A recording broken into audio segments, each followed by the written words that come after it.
اعوذ باللہ من الشیطان الرجیم بسم اللہ الرحمن الرحیم احل لکم لیلۃ الصیام الرفث الی نسائکم۔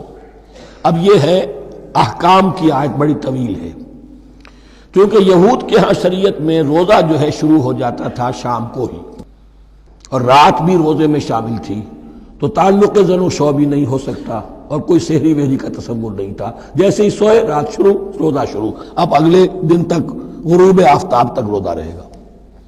ہمارے ہاں روزے میں نرمی کی گئی ہے، ایک تو یہ کہ رات کو اس سے خارج کر دیا، روزہ دن کا ہے، اور رات کے وقت تعلق زن و شو بھی ہے، کھانا پینا بھی ہے، جو پابندیاں روزے کی ہیں وہ سب اٹھ گئی۔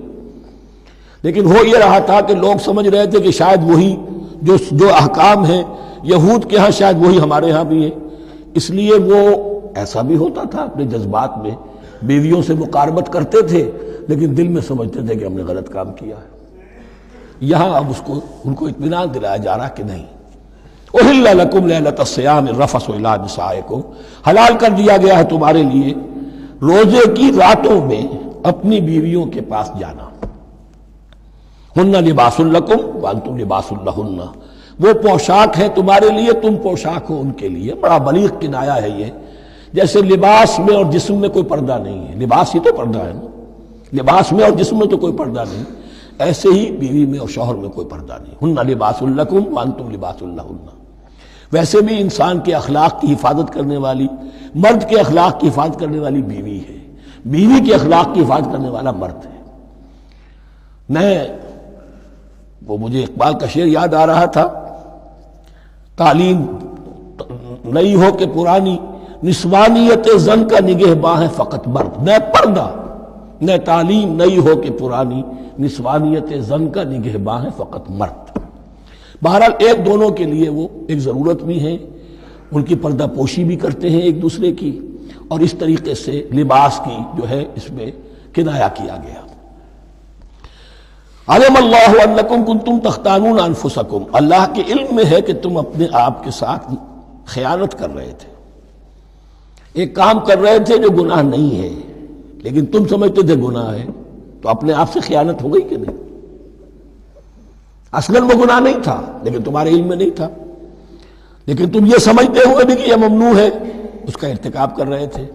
علم اللہ انکم کنتم تختانون انفسکم فتاب علیکم، تو اللہ نے تم پر نظر رحمت فرمائی، وعفا عنکم، اور بخش دیا، معاف کر دیا، جو بھی خطائیں ہو گئی ہیں وہ سب کے سب معاف سمجھو۔ فالآن باشروہن، اب ان کے ساتھ جو بھی تعلق زو شے ہے وہ قائم کرو۔ وابتغوا ما کتب اللہ لکم، اور تلاش کرو، حاصل کرو جو کچھ اللہ نے تمہارے لیے لکھ دیا ہے۔ کیا لکھ دیا ہے؟ ایک تو اولاد، تعلق زن و شو میں، اور ایک سکون ہے کہ جو اللہ تعالیٰ نے اس میں رکھا ہے، لِتَسْكُنُوا إِلَيْهَا، قرآن مجید میں یہ الفاظ آئے، ایک تسکین ہے، سکون ہے، اعصاب کا تناؤ جو ہے وہ اس کے بعد جو ہے اس کے اندر ایک سکون کی کیفیت پیدا ہو جاتی ہے۔ اور یہی اس میں حکمت ہے کہ حضور اپنے ہر سفر میں ہم ایک زوجہ محترمہ کو ضرور ساتھ رکھتے تھے، اس لیے کہ قائد کو، سپہ سالار کو کسی وقت بڑی ایسی یعنی پریشان کن صورتحال میں فیصلے کرنے پڑتے ہیں، جذبات پر دباؤ ہوتا ہے اور اعصاب پر دباؤ ہوتا ہے، تو ساتھ اگر کوئی اہلیہ بھی موجود ہو تو اس میں، اور اس کے بہترین مواقع سیرت میں آئے ہیں، وہ پھر کسی وقت میں بیان کروں گا۔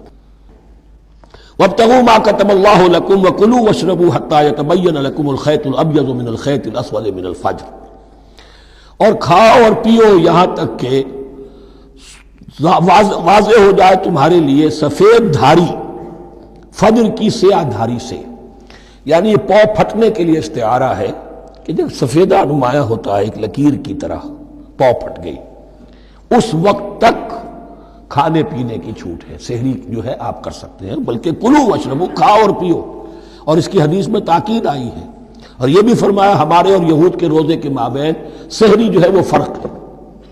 تسحروا فإن فی السحور برکہ، سحری ضرور کیا کرو اس لیے کہ سحری میں برکت ہے۔ ثم اتموا الصیام الی اللیل، پھر رات تک روزے کو پورا کرو۔ اب رات تک میں اکثر فقہا کے نزدیک غروب آفتاب مراد ہے، اہل تشیع اس سے ذرا آگے جاتے ہیں کہ رات کا لفظ آیا ہے تو ذرا اور غروب آفتاب پر چند منٹ گزر جائے، لیکن ہمارے اہل سنت کے ہاں غروب آفتاب جو ہے وہی گویا کہ یہ اس کی غایت ہے۔ وَلَا تُبَاشِرُوهُنَّ وَأَنْتُمْ عَاكِفُونَ فِي الْمَسَاجِدِ، لیکن یہ رعایت جو تمہیں دی جا رہی ہے اس میں ایک استثناء ہے، جب تم معتکف ہو مسجدوں میں تو پھر اپنی بیویوں سے کوئی تعلق قائم نہ کرو۔ وَلَا تُبَاشِرُوهُنَّ، مت ان سے مباشرت کرو، وَأَنْتُمْ عَاكِفُونَ فِي الْمَسَاجِدِ، جبکہ تم مسجدوں میں اعتکاف میں ہو، آخری عشرے میں جو اعتکاف ہوتا ہے۔ تِلْكَ حُدُودُ اللَّهِ فَلَا تَقْرَبُوهَا، یہ اللہ کی حدود ہے، ان کے قریب مت جاؤ۔ بعض جگہ پر آتا ہے فلا تعتدوها، ان حدود کو عبور نہ کرو، ان سے تجاوز نہ کرو۔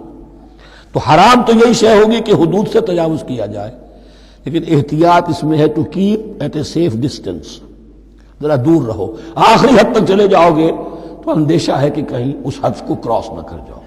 فلا تقربوها، اللہ کے حدود سے ذرا ایک سیف ڈسٹینس کے اوپر رہنا ضروری ہے۔ کذالک یبین اللہ آیاتہ للناس، اسی طرح اللہ تعالیٰ واضح کرتا ہے اپنی نشانیاں لوگوں کے لیے، لعلہم یتقون، تاکہ وہ تقوی کی روش اختیار کر سکیں، بچ سکیں۔ اب وہ لٹمس ٹیسٹ والی آیت آ گئی، تقوی کا ٹیسٹ کیا ہے؟ روزہ اس لیے فرض کیا کہ تقوی پیدا ہو جائے، یہ سارے احکام تمہیں دیے جا رہے ہیں تاکہ تمہیں تقوی پیدا ہو جائے۔ ٹیسٹ کیا ہے؟ تقوی کا لٹمس ٹیسٹ عقل حلال، یہ نہیں ہے کوئی نیکی نہیں۔ وَلَا تَأْكُلُوا أَمْوَالَكُمْ بَيْنَكُمْ بِالْبَاطِلِ، اپنے مال آپس میں باطل طریقوں سے ہڑپ نہ کرو۔ وَتُدْلُوا بِهَا إِلَى الْحُكَّامِ، اور اپنے مال کو ذریعہ نہ بناؤ حکام تک پہنچنے کا۔ لِتَأْكُلُوا فَرِيقًا مِنْ أَمْوَالِ النَّاسِ بِالْإِثْمِ، تاکہ تم لوگوں کے مال کو ہڑپ کر سکو گناہ کے ساتھ، وَأَنْتُمْ تَعْلَمُونَ، اور تم اس کو جانتے بوجھتے کر رہے ہو۔ جو شخص اس معیار سے تو اس سے باز آ گیا وہ ہے متقی۔ یہ لٹمس ٹیسٹ ہے، ورنہ نمازوں کی تعداد، روزوں کی تعداد اور حرام کھانا تو تقویٰ نہیں۔ یہ میں حیران ہوتا ہوں کہ اب اس پر کبھی غور نہیں کیا ہے لوگوں نے کہ یہ آیت کہاں سے آ گئی درمیان میں۔ روزے کے احکام اور اس کے بعد قتال کے احکام بھی شروع ہوں گے، حج کے احکام شروع ہوں گے، یہ بیچ میں آیت۔ واقعہ یہ ہے کہ جیسے روزے کی حکمت کا نقطہ عروج کیا ہے، وَإِذَا سَأَلَكَ عِبَادِي عَنِّي فَإِنِّي قَرِيبٌ، روح انسانی میں ایک طلب پیدا ہو جائے تقرب اللہ کی۔ اسی طرح احکام صوم میں جو کلائمیکس ہے وہ یہ ہے، وَلَا تَأْكُلُوا أَمْوَالَكُمْ بَيْنَكُمْ بِالْبَاطِلِ وَتُدْلُوا بِهَا إِلَى الْحُكَّامِ لِتَأْكُلُوا فَرِيقًا مِنْ أَمْوَالِ النَّاسِ بِالْإِثْمِ وَأَنْتُمْ تَعْلَمُونَ۔ صدق اللہ العظیم۔